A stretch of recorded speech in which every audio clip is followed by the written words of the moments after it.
I just do a few strokes.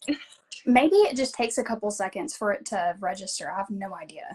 Technology, she's great and all, but she wigs out. You're like the pink lipstick on you.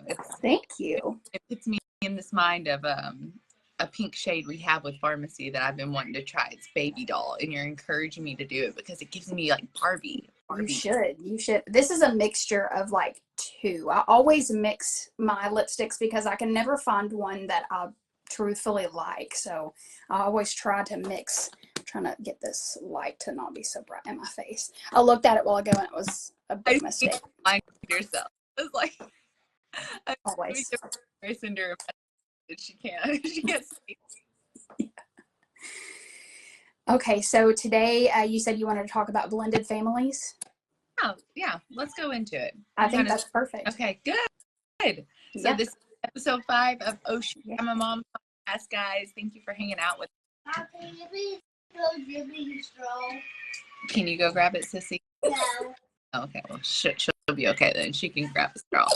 Yeah. No, give me a minute. I'm on here. You go grab your straw, okay? Okay.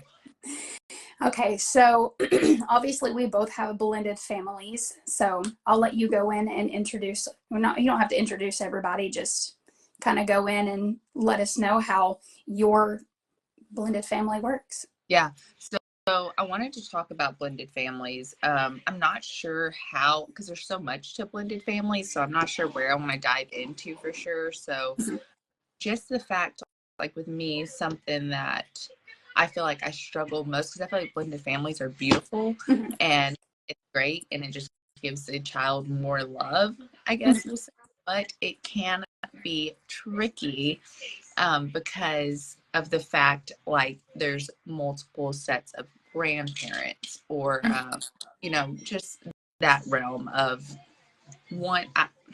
I don't want my kids to not feel like they're receiving the same love from different grandparents. Exactly. And I want us to all feel like one big family, like all of the family, or, dad's family, all the dad's families, mom's families. That can be really tricky to navigate, because obviously parents and grandparents are going to feel more of a bond, I guess, or comfortable with grandchild or multiple grandchildren versus the other.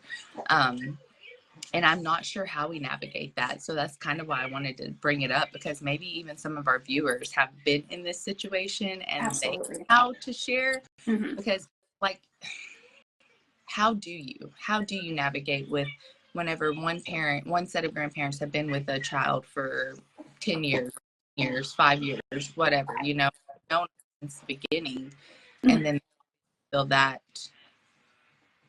bond there, and responsibility to be their grandparent, but then you bring a new grandchild into the mix that maybe isn't biologically theirs. And I just want that same excitement and consideration, and prioritizing that other grandchild that isn't biologically yours, the same things that are biologically yours. Absolutely.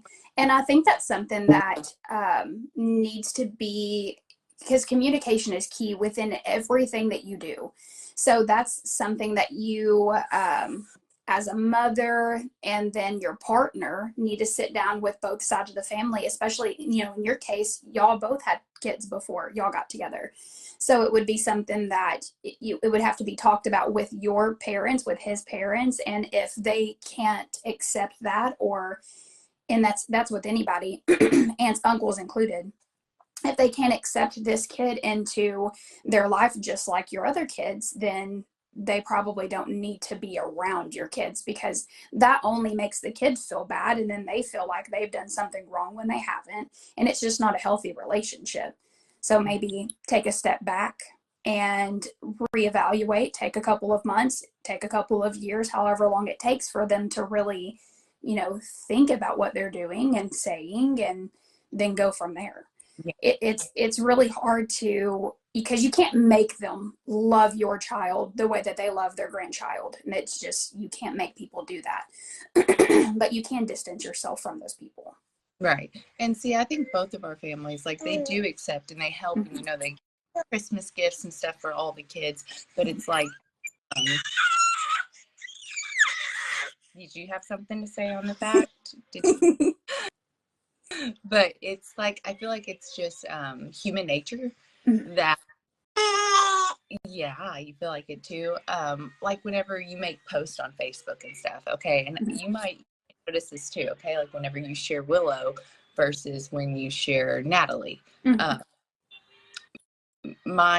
don't feel like, I feel like certain family members react to certain grandchildren. You know what I'm saying? Like, I get a little bit of love over here on this one when it's their biological grandchild, but then whenever you share another one that's not biologically theirs, it's like, well, where's your react? Or when you're in your stories, if people notice this, that's whenever you can really like test your people.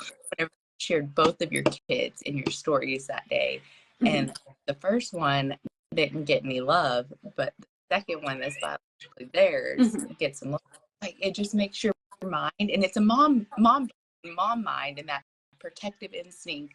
And you know, it's probably overthinking it because you're just wanting to protect your kids, all of them. And you're like, I didn't all of them receive the love.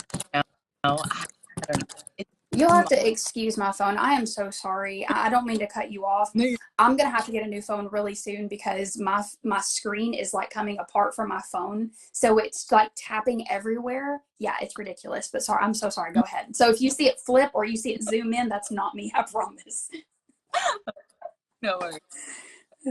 But yeah, I think that's just like a mom protective instinct. Absolutely. Where it guards go up and you start to even maybe overthink and spiral in a moment. And I think we can even self-sabotage in that of causing problems when there's not a problem too. You know? I think people, it's human nature, and that's kind of why I wanted to hit on it, because there's a lot of blended families out there, and I'm sure they all have the same sabotage thoughts where it's like and like you said, talking with them, you know, but sometimes you just have to be grateful for what they do, right? Like they do. And I guess you have to redirect that perspective because, and just go with the years, go with the flow. 5 years later, you're never going to be. Give people time and grace, but I'm having to give myself that reminder as well in saying this. Like maybe I have grace in time because it takes time to build bonds. It doesn't happen overnight. Blended families can be tricky, like navigating holidays and navigating emotion. You're taking like 2 people and turning it into like 10 people overnight, and expect everybody to just on board. And I'm sure they feel awkward, you know, because like I know like with gaining a bonus son, like feeling awkward around, you know, like a new person, because I'm like, I don't want them to think I'm stupid, especially a teenager. Like I don't want them to I know when I was a teenager, the thoughts that I had were like, really? Did you just say that? Like, you're not, you know what I mean? Exactly. Done eating your noodles? Yeah. Okay, go in your room. Go in your room, please. For just a little bit. Love you. Go sit down. Yeah, I understand exactly what you're saying. Luckily, I haven't really experienced that. Chandler's family has always been welcoming to Natalie, so I've been very blessed with that.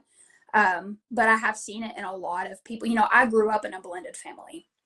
You know, my stepdad helped raise me. And there were certain times where I felt like, especially my brother and sister came along, it was definitely known that they were their grandkids and I was their grandkid. Does that make sense? Like I think that they tried their best to not make me feel like I wasn't their grandkid. But at the same time, there were little sly remarks that were said. and things that were done to make me feel a certain type of way about it as a child. And like I said, as a child, like, you don't understand that. You think that you've done something wrong, and that's not the case. So I think that you're right in saying that it does take time. It takes time to create that bond and to create, just memories together. And I think that that's a big part of it. That's why I think that encouraging, like, baking cookies at grandma's house, or making crafts, if that's, what I would gear it towards, something that the grandparents like to do. Oh my God. Anyway, something that the grandparents like to do, like if you're having problems with like a grandpa, maybe do like, I don't know, put a puzzle together, play a board game. You know what I'm saying? Like, there are certain things that you can do. Oh, sorry, I thought that was me. No. But yeah, there are certain things that you can do to create a bond like that. Now, you can't force a bond like that. They have to be willing to do the same thing. But maybe even sitting down and being like, hey, I'm kind of feeling this way about this situation. And I would like to help in that, whether that is y'all spending more time together, or us doing a project together, even doing like, if, like on your end, if y'all wanted to do a project for your fiance, like, that would be something that y'all could all do together collectively to help create memories and bonds with them.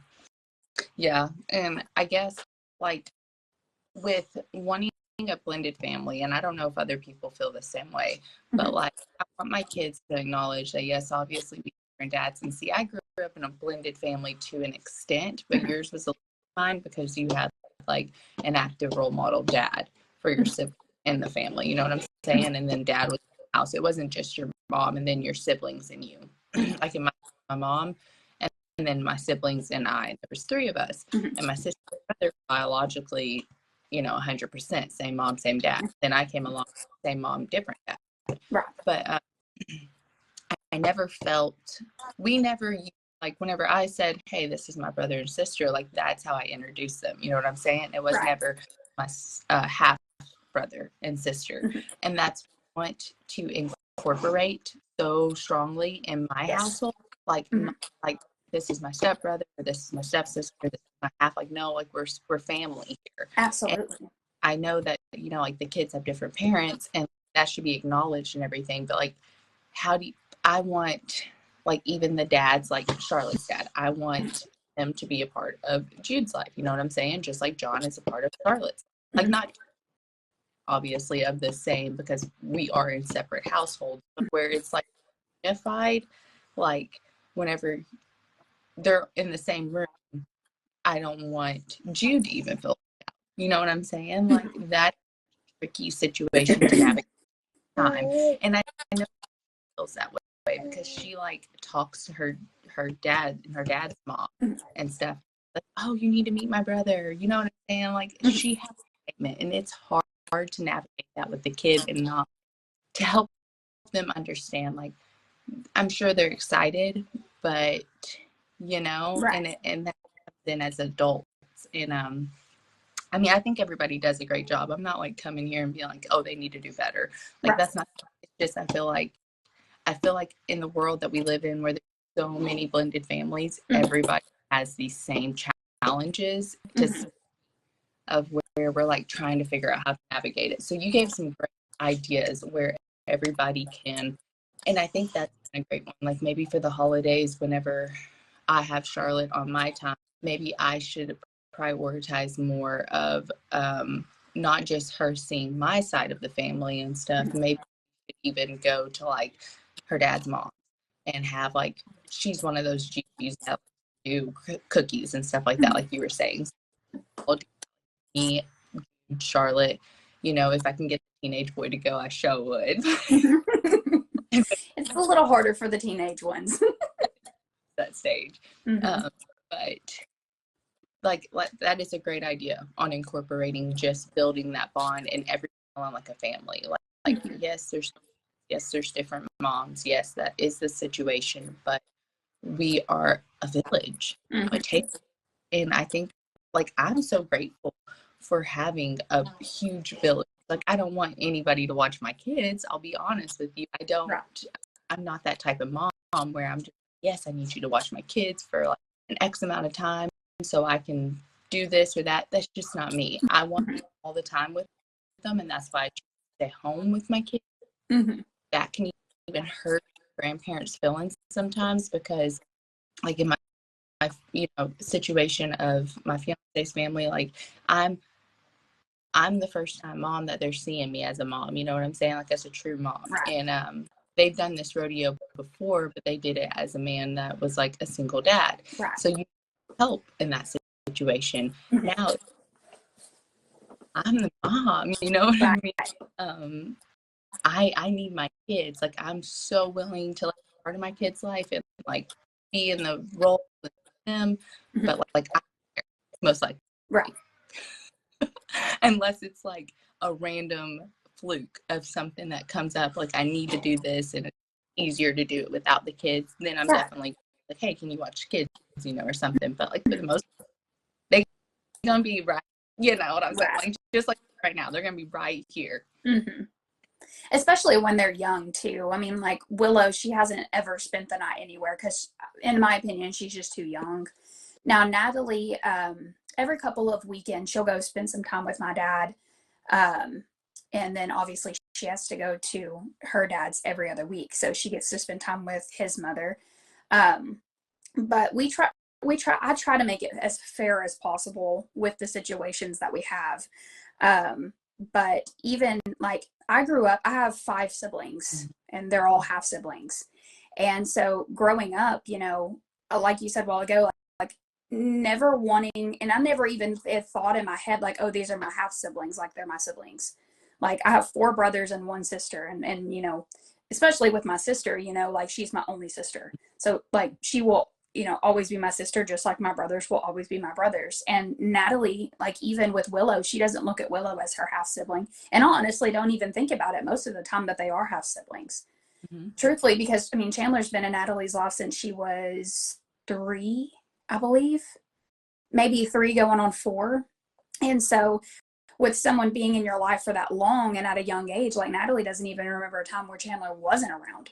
So it's easier to, you know, kind of, I don't know, it's an easier transaction when you do it that way. But like with you and your fiance, like he came in and Charlotte was a little bit older. So I'm sure that's well, she's 4. She was 4. She's this year. So like their bond's pretty good.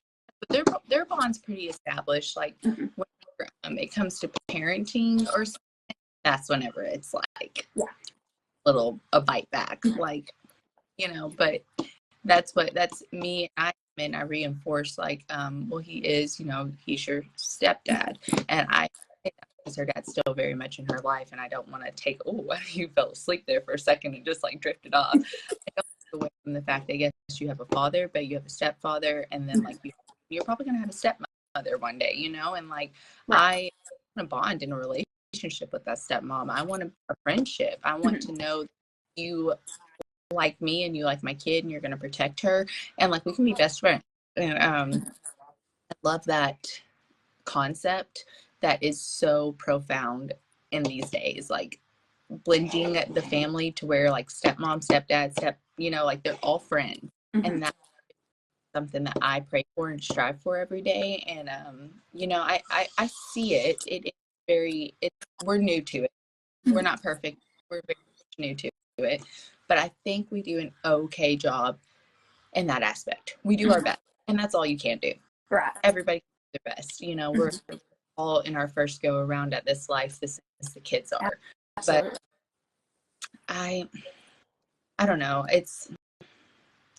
I think you're giving good points on ways, like I said, to blend and incorporate everybody. I really do. It's just, I don't know, how do I word it? Like, okay, so from your perspective, let's see if I can get you there, where like Natalie, Natalie and Chandler have a great relationship and everything. Natalie has a different, you know, set of a family over there that she's gone every other week to. Do you like Willow and stuff. You know what I'm saying? Like, do you feel like that blending is there in aside from just like Chandler's family? Like, or do you feel like how I feel, kind of like it's tricky waters, it's muddy waters. We're trying, do you ever worry about it or be with the way that it is? Because it could just be my mom anxiety and like spiraling. Like, Yeah. I overthink it. So, with the situation that we're in, I wouldn't feel comfortable with us just because of the things that have happened and been said. I wouldn't feel comfortable with us having, because, okay, let me go back.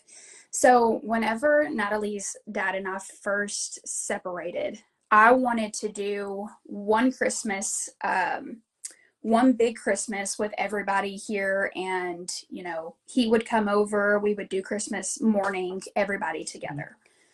But with the situation that we're in now, I wouldn't feel comfortable doing that at all. There's no way that I would feel comfortable sitting in a room with Natalie's dad and having my baby sitting even in my lap. You know what I'm saying?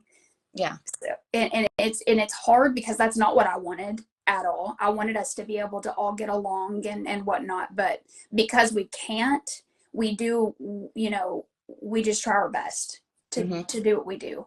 And even like basketball games and stuff, we sit separate. Like it's not, and like I said, I hate that. That's not what I wanted. But we're doing the best that we can with the situation that was put in our laps, and it sucks. But like with Natalie, she goes over there, and I'm sure she talks about her baby sister. Of how could you not? That's her baby sister. But it's just tricky. It's just very tricky. It's a very, very tricky situation. And like I said, this is private, so I have to be I still have to be careful with what I say, but since this is private, I can edit whatever out. But yeah, it's just I get it. See, that's what I like, that you even shared, like, you're in that situation of life, because that's how I think a lot of us are sometimes. Like, because it just happens overnight, like it just happens overnight. No one ends happening. And I think whenever we get into relationships, we get in this love spell, right? Where it's just, we're taken over by it. We don't have, like, we feel like we know the person, but do we know how the person's going to react to us in the case of something happening, like a divide in the family?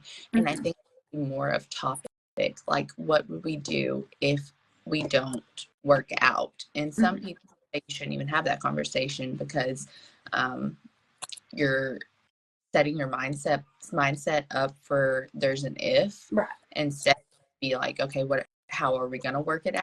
But I think we need to have conversations as adults, getting into what are we going to do?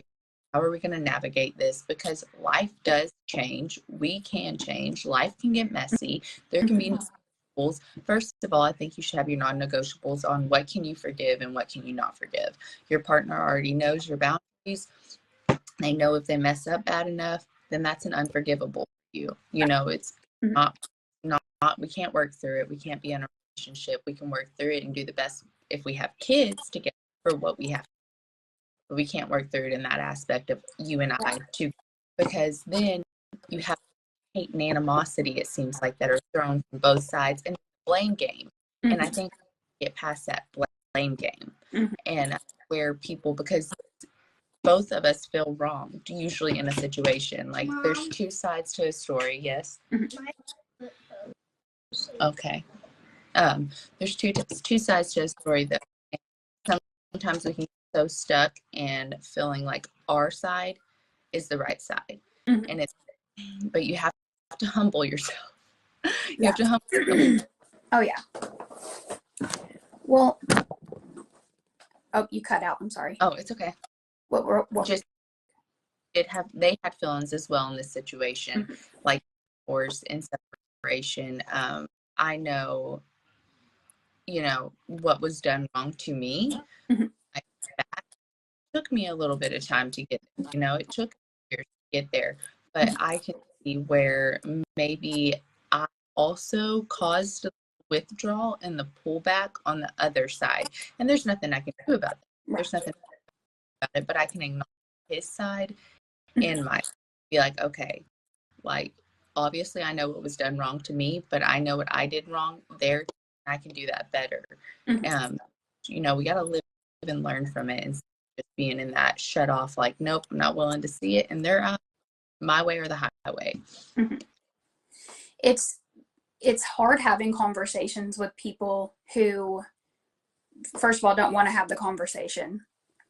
Second of all, having a conversation with someone who thinks that they're always right is really hard too. And that's kind of the situation that we're in. You know, I had a lot of faults in my previous marriage. There were a lot of things that I could have done differently. I know that. I've known that from the get-go. You know, it's hard to let go of things that have happened because they continue to happen, and that's where we're at right now. Like, if certain things were said a year ago and they weren't said anymore, then I could overlook it. But when you have things that continue to happen and you say, hey, like, this isn't the right thing for you to be doing, you sit down and have a conversation with them and say, can we do this better? And they still continue to do it. I think that's where a lot of people get into that shutdown mode, because when you're to a point where you're just talking to a brick wall, like, how much more can you say before you just get tired of it, you know? Yeah. And I was there before too, with previous relationship, like whenever we were trying to co-parent and stuff, learning that navigation, it's a navigation. Nobody knows how to do it correctly. And those emotions sometimes it takes the other person longer to heal. I know I healed from it quicker than I was done on the other side. And I was more so just willing to put the stuff aside, put my aside, and be there for the kids. You know what I'm saying? Right. And I had to wait for that to be received. But that has finally been received.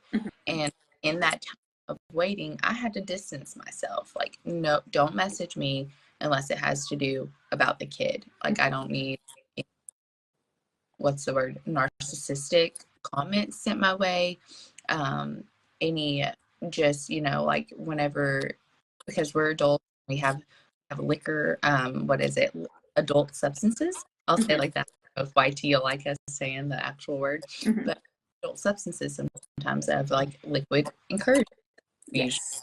That can sometimes cause really bad, you know, response and messages to be sent your way. So people go through that. I think a lot of people negative way, like, we're throwing things back and forth, and when you have the kids at the center of the forefront, it's like you may be willing to move past and do what you have to do for the kids, but sometimes you have to just sit there. You have to sit and wait for them to receive it. But that person is ready to receive it, and for everybody out there, that if they are in the middle of a, you know, custody battle or a split or a divide in their family, or blending families together, I pray that does eventually receive the fact that the kid is the only matters, because I know there's a us out there in this navigation, in this in between phase of life. So I pray for everybody that does eventually, because I believe it will, but just sooner than later. And, Right. Just wait, you know, and then for it, you got to receive it, and don't bring up the past of, well, this is what you did wrong. You know, this time I was sitting ready to move past, just forgive and move past, because I was in, and I'm gonna bring in a Bible scripture, so I hope nobody gets offended by this, but I was in John this morning, John 15, and it was talking about how Jesus wants us to follow his commands. You know, it was Jesus's words. It was in the, and his one command was love each other. Love each other. And my mom is going through a divorce, and I don't always agree with her whenever it comes to how she's navigating. Whatever, you know, I have to accept that, and I have to acknowledge that. She can be more of an extending hand to help her ex, and I don't think he's always deserving of it. But then today, John hit me, and I was like, well, maybe I don't get to make that decision on if he deserves her help or not. If she wants to, maybe she's doing it right. Maybe she is right. She's not, as long as you're not putting yourself in harm's way, Right. you know, because it can get iffy and it can get murky, but maybe she is doing it right. Maybe she's loving her, you know, him as a person, even though he put the boundary up and she divorced him. Maybe that is the right way. I don't know. It's so hard. Yeah. It's so hard because, like, in my situation, I feel like I have extended that hand a lot of times to come up empty-handed on my end. And it's so frustrating because I've never wanted to, I've said this from the get-go, I never wanted to hate Natalie's dad. And I refuse to, because that's not what's best for Natalie. I grew up in a household where my mom hated my dad, my biological dad, and I saw how it affected her, and I saw how it still to this day affects her, and how it affected me as a kid growing up. And that's not something that I want for my daughter.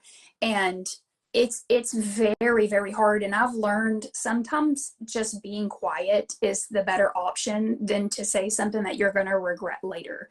So, or coming up with something that is not hateful, but straight to the point, instead of having a bunch of words just jumbled together that could be misconstrued. I think that that's good too. I give props to your sister because it is so hard. It is so hard, and there's a lot of hurt feelings in the mix. I think a lot of our issue is that he wasn't here, and he hasn't been able to, because he was in the military, he hasn't been able to really heal, you know. So now that he is back, all of those emotions come flooding in. And, you know, I'm remarried now, and I, you know, had Willow a year ago, and I think that has a lot to do with it. I could be wrong, you know, but I'm sure that has to hurt in some way. You know, as much as you want to sit here and say, you know, he never really wanted to be in the relationship with me in the first place, a part of me doesn't think that that's true, or he wouldn't have. But I think that there is still a lot of hurt on his end, and that's just spewing. And I'll go with you on the Bible scriptures. I've been, because you know the Holy Bible app, you can go in and you can go through plans, and I've been going through one for forgiveness, and that was actually the verse that you just quoted. It was actually in that either last night or the night before. So it's so funny that you said that. But I also think that whenever you're in a vulnerable state like that, it's so easy for the devil and the demons to come and make you think stuff that's not true, or make you think, well, you know, she's done this, that, and the other. And instead of, you know, wondering, okay, why did she do that? You know, is there something that I could have done better in the situation? It's like, okay, well, no, I'm just going to do this, and I'm going to say this, and I'm not going to think about what I'm saying or doing. And I think that is what gets a lot of people. Let's not zoom in on my face. That's not cute. It's so dramatic. It was like, but oh, here we go. We're turning around. But I really, really do. When you're in a vulnerable state like that, and like I said, I hope this doesn't offend anybody, but the devil is very real, and there are demons in this world everywhere you go. I've seen, so my journey really started at the beginning of the year. I wanted to start reading my Bible more. I wanted to start getting into church. Now, with Willow being the age that she is, it's kind of impossible to go to church. One, I don't want anybody watching her because I don't trust anybody. No offense. And she's to the point where she wants to run and go and do and whatever. So I just read my Bible, read my scripture. And, you know, I watch Joyce Myers a lot, and there's a lot of podcasts that I watch. But it is so scary to actually be on God's side and for him to pull you out. It's almost like an out-of-body experience where he pulls you out and he's showing you the demons that have been in your life this whole time. and you had no idea until a certain situation happens or a certain thing that has been said. And like I said, being in a vulnerable state, you're more, likely to get consumed by that. And I think that's a lot of what we deal with on a daily basis. Everybody. It doesn't matter if you're going through a separation or you're trying to co-parent, if one parent can't get their self together and they can't heal themselves, then, it just really consumes you, especially if you get in your head a lot and you have that anxiety. And as hard as it is, I pray for Natalie's dad. I do. And I don't know if it helps. I don't know if it's working, whatever, but I feel like if I just do that, then I'm doing something. Yeah. Even if we don't speak on good terms, as long as I can pray for his healing, then I feel like I'm at least doing something right. Yes, 100%. I prayed so long for us to just be able to be with each other, to be able to have a conversation, to be friends, like to be able to talk to each other and actually know what's going on in our kids' life without it turning messy. Right. And it took 3 years. We're here, but I prayed for that, and God is going to answer prayers if you for what you want or what you need. He is going to answer, but it's immediately. It's not the next day. It takes time. Years, and people get beat up and bent out of shape where they're like, I've asked for this. He's not listening. No, he is listening. He's trying. I believe it's a test to see, are you going to be faithful and trusted, even though I haven't answered that request yet, or are you lose faith in me and doubt me? Because when you lose the faith and lose the doubt, that's when the devil's won. And like you said, they could just be this person just be healing from something, maybe whatever life circumstance they haven't really been able to face and go in, front, like face to face with what has happened. Maybe those have set in and they haven't realized what has happened. Maybe you've already healed from it, but maybe they're just in a moment where they're actually they're realizing whatever reason. Maybe their mind fogged, maybe they've been distracted, whatever. They can on their healing journey, and you've already healed. So you have to pray for their healing journey too. Right. Be patient in their healing and let them get by it. How that is that they need to do it. It might not always be healthy sometimes, and that might be where you put boundaries in place, because while you should love everyone and be a friend to everyone, you also have to protect your peace. I mean, at the end of the day. Absolutely. And that's a hard, line to draw sometimes, but it definitely needs to be there. Your peace. Right. And as a people pleaser, it's hard to put up boundaries. But I feel like the older we get, the better, or at least for me, the older I get, the better I am at it. And I'm to the point in my life right now, I'm in a learning season. I'm in a learning season. I'm learning how to be patient with things. I'm learning how to be more calm about things, not overthink things.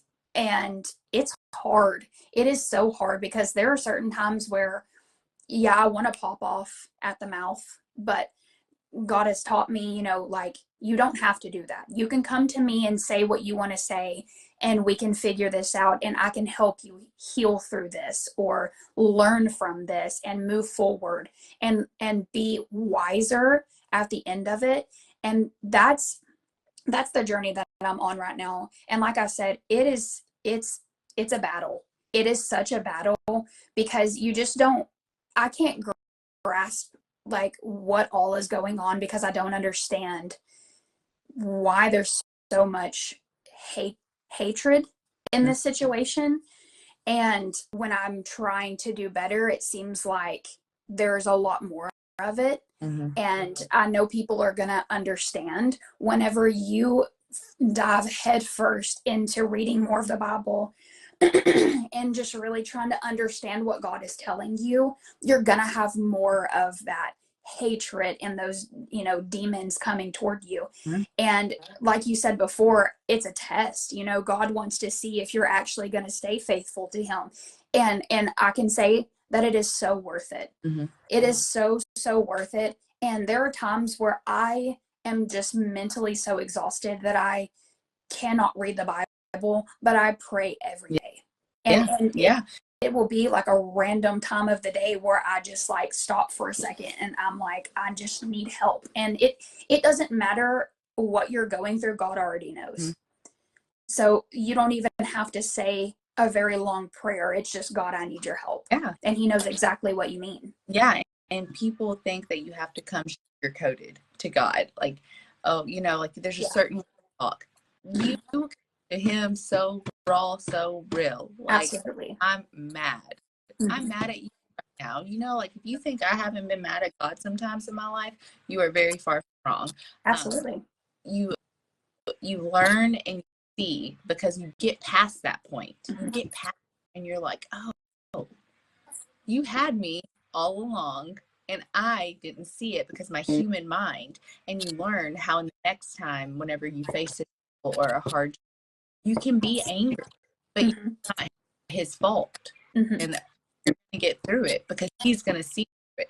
You learn how to do it better. You know what I'm saying? You go through those emotions, you experience them, you talk to him. Mhm. But so we feel like we have to talk to people about what's going on and really open and all with people. And I don't always the best solution because people, and I learned this, you know, I think a lot of people learn, if there's a young kid who hears this, I hope they learn it before they actually learn it. Like listen to it and learn it before you actually experience it and learn it. Mhm. Sometimes tell a listening ear, they're only listening so they can run back and gossip and tell everybody else, and they make it up to a whole big thing that it's really not even, you know. And if you talk to God in that moment, it would have been safe. It would have been you two. It would not have left that room, and you could not have to relive that moment over and over and over again like it's you know what I'm saying? Because especially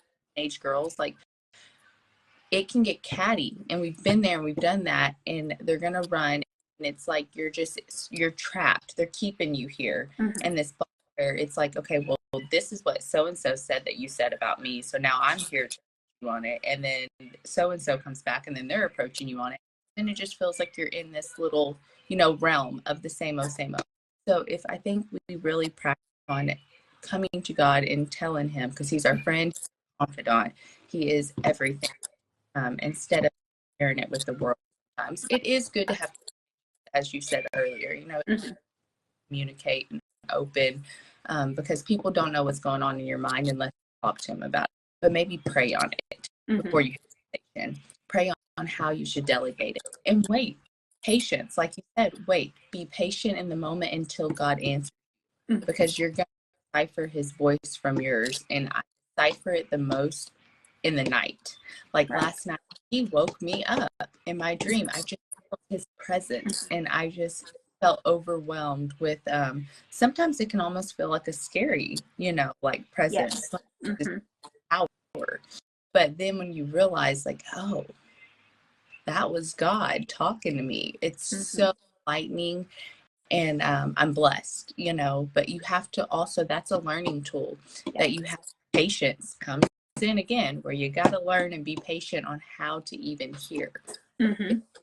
I've noticed whenever the world's quiet and I'm not hearing all the outside noise and just living life, my mind's quiet and it's receiving things.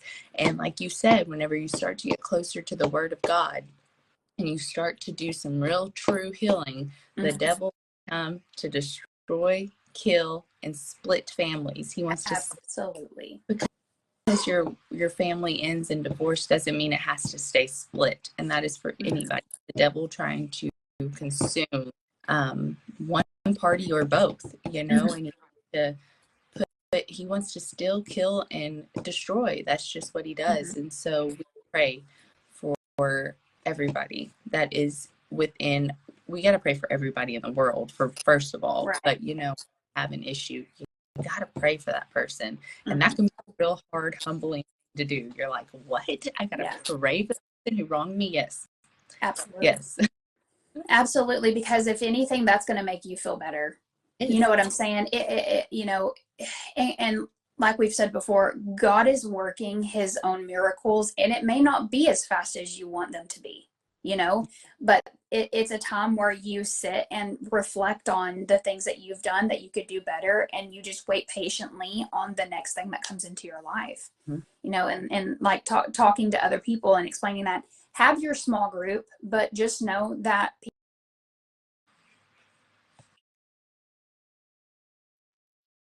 intentions. Even if you don't think it's what's best for you, he already knows what's going to happen and the outcome that's, you know, going to be. So it's very, I don't know. It's a very, like you said, it's very humbling to have to realize, you know, certain things. But yeah, it takes time too. Like, it takes a lot of time to get to a spot where you feel comfortable enough to actually pray for those people and to pray for healing for yourself. And it's a journey. All of it's a journey. It is. It's a beautiful journey. And, you know, I think I see, and I know God's doing work out there right now, guys. I know he is, because Absolutely. everywhere. There's so many people out here on social media outwardly speaking about Jesus and about Yes. God. There's so many people Mhm. who he is in their lives, and I love it, because social media wasn't like that 10 years ago. No, We didn't it was not. talk about Jesus, and a lot of people said they didn't even believe in him. You know, and you have, but I don't know what it is, but he's put us through things. That's what it is. He's put us through things, I believe, and we've came out on the side, and you see after that, you see, and you're like, the Big Bang Theory couldn't have created this. And I know Right. people are quick to judge sometimes, and people can feel judged. Like, you know, we were at a Bible study just recently, and we're talking about, like, how do you feel like people identify you?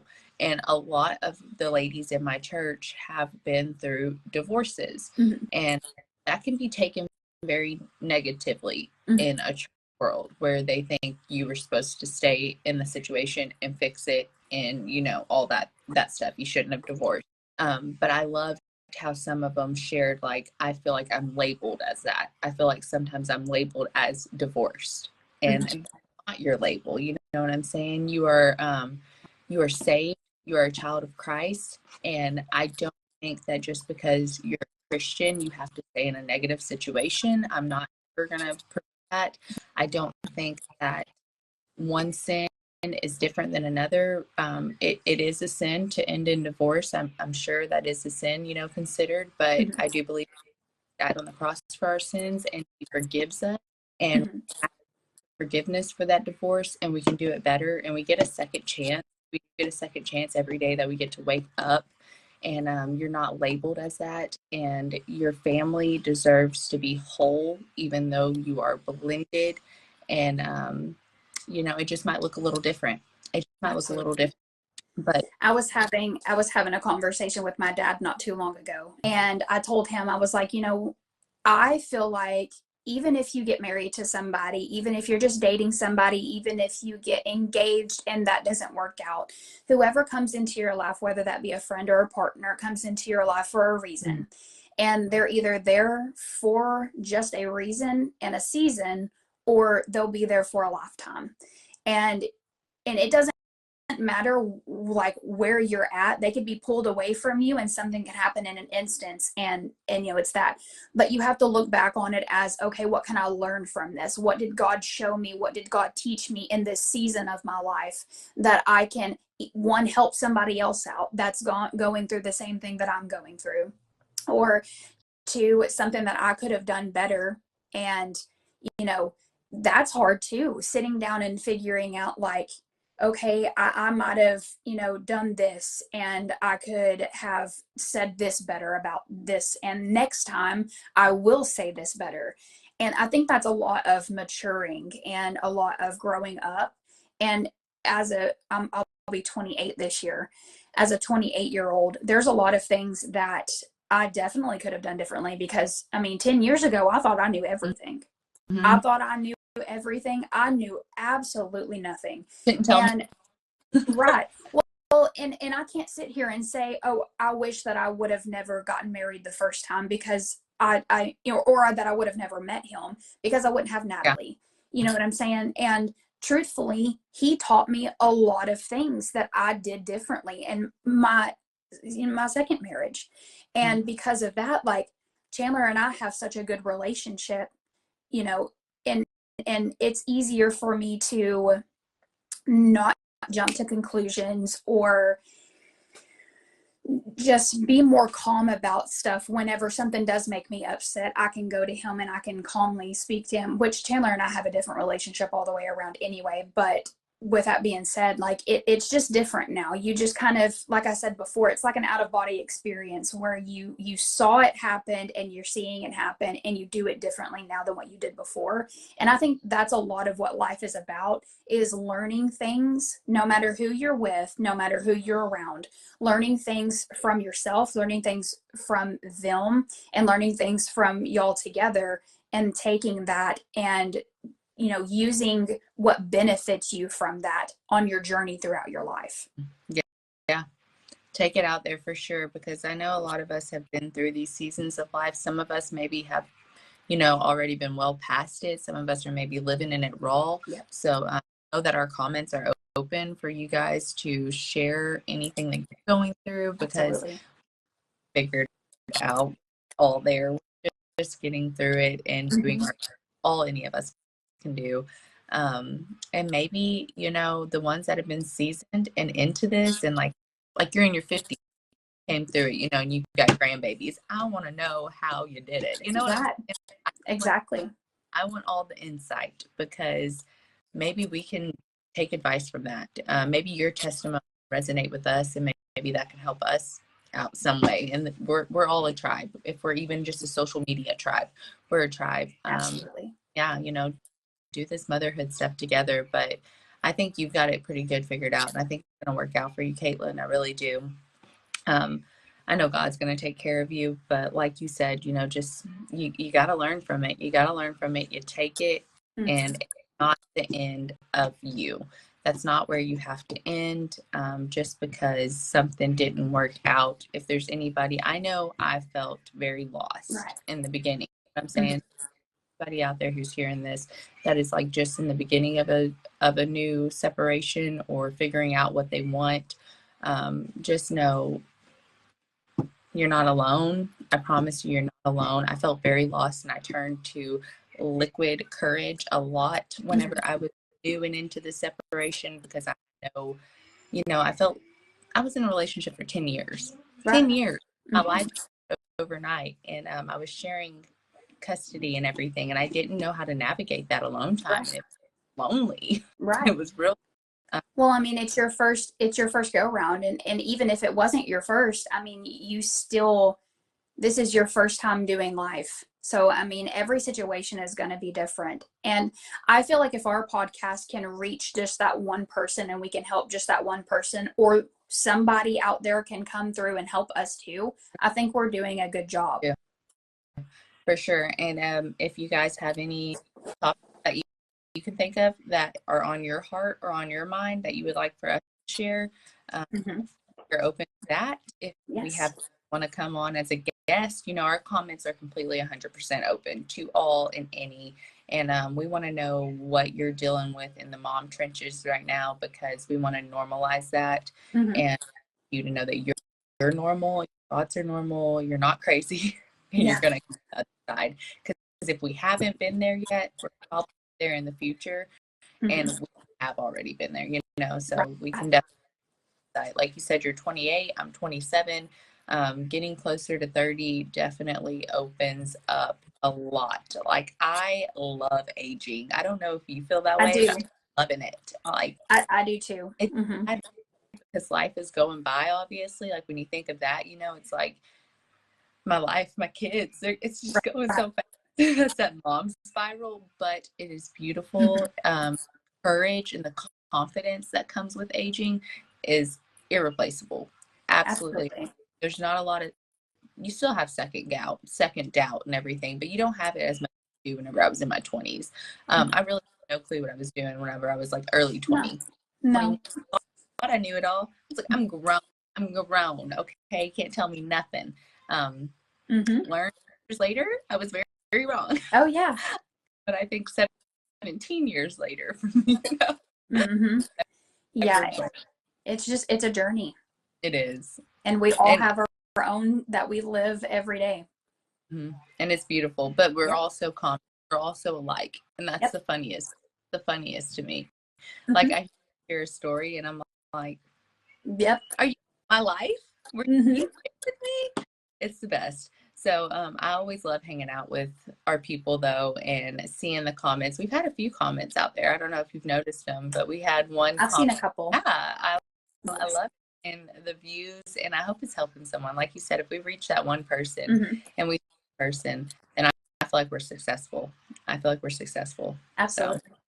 Well, that's why we're here. Yeah, we're here for that one. That one. And even though there's a million of us out there. Right. Yeah, even just, one in a million. Yeah. But matters for some topic conversations, because there's so many topics we could talk about. Absolutely. That's not the easiest to narrow down. But I want to resonate with people where they're at right now. Like I want to meet you where you're at right now and be there with you. So I hope we get some comments Yes, comment. Let us know what you're going through. Let us know if you want us to talk about something that we haven't talked about. Share some stories with us for sure, because that's what I want. I want to see some other people's stories and what they're going through and what their life seasons are like right now. Same, me too. Working at-home moms, blended families that have been through the trials and the tribulations and made it through all the things. I want it. Well, absolutely. That's the end of our episode. It kind of went everywhere because it's a hard topic. Topic. It kind of takes you a lot of places. But that's it. That's what I got. Got anything else? I do not. Okay. Other than this is our 5th episode. Episode 5. We're only going to get better. Yes. Talk about. We'll have more guests in the future. That's exciting. We're just looking for you guys. So we're looking for those guests that have the courage to get on here and be relatable, be normal, bring your normal mess. All of absolutely. But this is it for us, guys. To say our outro. Yeah. I'll send it out because this is like the first, last time I was sick. So thank you for hanging out with us for episode 5 of Oh Shit, I'm a Mom podcast. I'm Tay. I'm Kay. And we'll see y'all next time. Yeah. Bye. Dear friends, don't be surprised at the fiery trials you are going through, as if something strange were happening to you. 1 Peter 4:12.